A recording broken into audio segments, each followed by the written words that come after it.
Assalamualaikum warahmatullahi wabarakatuh. Selamat pagi anak-anak. Untuk video yang terakhir ini pada kompetensi dasar yang ke-8 pelajaran korespondensi, Ibu akan menjelaskan tentang surat penagihan. Surat penagihan itu adalah surat yang dibuat oleh pihak penjual yang ditujukan kepada pihak pembeli karena sudah melewati jatuh tempo pembayaran. Nah, anak-anak, silakan kalian perhatikan materinya. Surat penagihan adalah surat yang dibuat oleh penjual kepada pembeli yang berisi peringatan agar membayar utang, yakni utang yang sudah lewat tanggal jatuh tempo atau dengan perjanjian. Ada beberapa alasan kenapa pihak pembeli tidak dapat melunasi utangnya tepat waktu. Ini bisa dikarenakan mungkin pembeli lupa membayar atau juga mengalami kesulitan keuangan, bisa juga sedang tertimpa musibah. Hal-hal yang perlu dikemukakan dalam surat penagihan: 1. Menyebutkan jangka waktu pembayaran yang sudah lewat. 2. Besarnya tunggakan yang harus dibayar atau dilunasi. 3. Tanggal transaksi dan nomor faktur yang sudah lewat. 4. Cara pengiriman atau pembayaran uang yang diinginkan oleh pembeli. 4. Menyebutkan hal lain, misalnya peringatan atau ancaman, itu jika diperlukan ya. Dalam pengiriman surat penagihan yang ditujukan kepada pembeli itu ada beberapa tahap yang bisa dilakukan oleh pihak penjual. 1. Surat penagihan pertama ini berisi tentang peringatan pertama kepada pelanggan atau suatu kewajiban atau utang yang telah jatuh tempo. Yang kedua, surat penagihan kedua ini agak lebih keras dari surat yang pertama ya.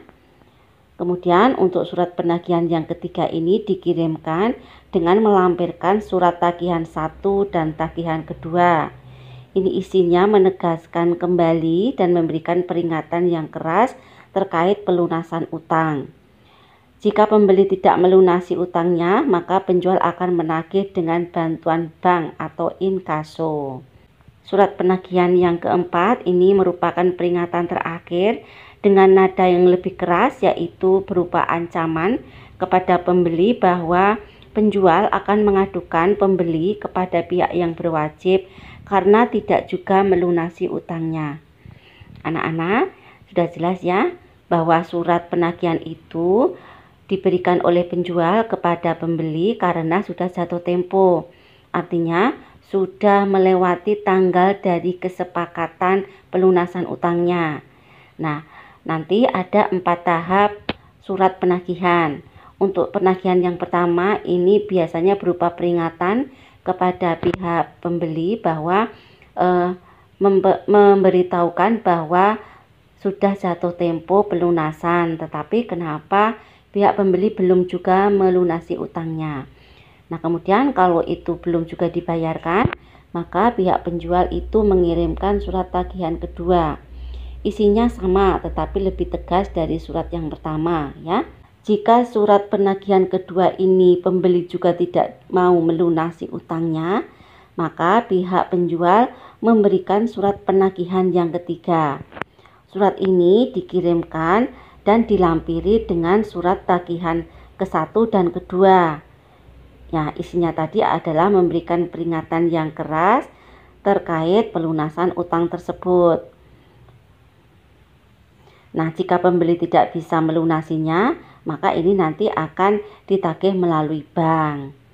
Kemudian apabila surat tagihan ketiga ini juga tidak mempan atau pihak pembeli tidak bisa melunasi utangnya, maka pihak penjual bisa mengirimkan surat penagihan yang keempat.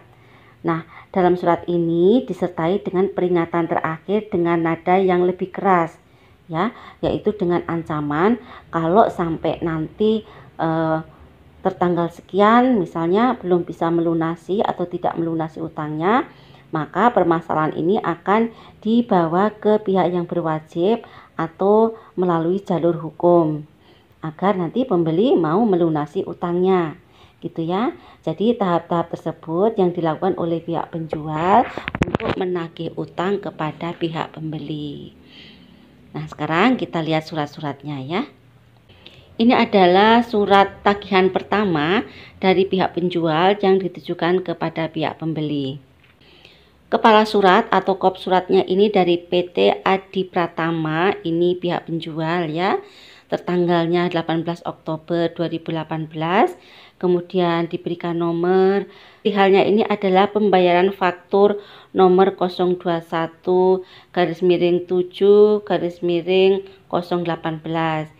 Nah, surat ini ditujukan kepada toko Bintang Terang, Jalan Hayam Wuruk nomor 15 Jakarta Pusat. Isi suratnya ini salam pembukanya dengan hormat.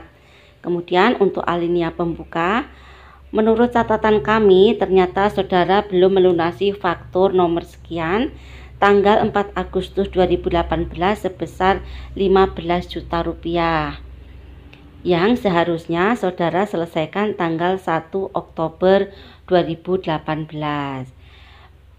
Mengingat waktu pembayaran sudah lewat 2 minggu, besar harapan kami saudara dapat segera membayar faktur tersebut melalui cabang bank BNI terdekat. Nah, itu tadi alinea pembuka dan alinea isinya ya. Kemudian untuk alinea penutupnya, atas perhatian saudara kami ucapkan terima kasih. Anak-anak, untuk alinea pertama itu adalah memperingatkan kepada pihak pembeli bahwa fakturnya yang sudah dikirim bersamaan dengan barang yang sudah dikirim itu belum juga dilunasi gitu ya. Nah, kemudian untuk alinea isi itu menunggu pembayarannya melalui cabang bank BNI.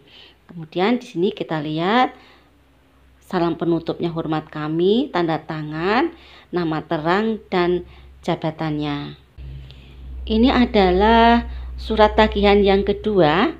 Sekarang kita lihat suratnya ya. Surat tagihan yang kedua ini dikirimkan oleh pihak penjual kepada pihak pembeli karena pada saat surat pertama tersebut pembeli belum juga bisa melunasi utangnya. Ini tanggal 28 November. Nomornya kemudian halnya sama ya. Ini kepadanya juga sama. Sekarang kita lihat isi suratnya. Salam pembuka dengan hormat. Berhubung sampai hari ini kami belum menerima jawaban atas surat kami nomor sekian tanggal 18 Oktober 2018 mengenai pembayaran faktur kami nomor sekian yang barang-barangnya telah lama saudara terima, maka kami mengingatkan agar saudara segera melunasi pembayaran faktur tersebut. Nah, anak-anak, ini kalimatnya ini lebih tegas daripada surat yang pertama tadi ya. Surat yang pertama tadi kan tanggal 18 Oktober. Nah, surat yang kedua ini tanggal 28 November. Jadi sudah lebih dari 1 bulan ya. Hormat kami, tanda tangan, nama terang dan jabatan. Ini adalah surat penagihan yang ketiga ya. Sekarang kita lihat isinya. Kop suratnya tetap dari pihak penjual, tertanggalnya 14 Desember 2018, nomor surat tertera di situ, kemudian perihalnya pembayaran faktur nomor sekian. Ini alamat yang dituju toko Bintang Terang ya. Sekarang kita lihat isi dari suratnya. Sudah 2 kali kami mengirimkan surat kepada saudara, yaitu nomor sekian dan nomor sekian. Tetapi sangat kami sesalkan kedua surat tersebut tidak mendapatkan perhatian saudara sebagaimana mestinya. Nah, ini dalam surat tagihan yang ketiga ini harus dilampiri dengan surat tagihan pertama dan tagihan kedua ya nak ya. Sekarang kita lihat isi suratnya. Oleh karena itu, dengan sangat menyesal, perlu kami beritahukan kepada saudara jika sampai tanggal 20 Desember 2018 saudara belum menyelesaikan pembayaran, kami terpaksa menyerahkan penagihan kepada bank inkaso. Nah, itu tadi isi surat penagihan yang ketiga. Demikian agar mendapat perhatian saudara. Salam penutup, hormat kami, tanda tangan, nama terang dan jabatannya. Anak-anak, demikian tadi materi yang Ibu sampaikan tentang surat penagihan. Silahkan kalian pelajari. Terima kasih atas perhatiannya. Assalamualaikum warahmatullahi wabarakatuh.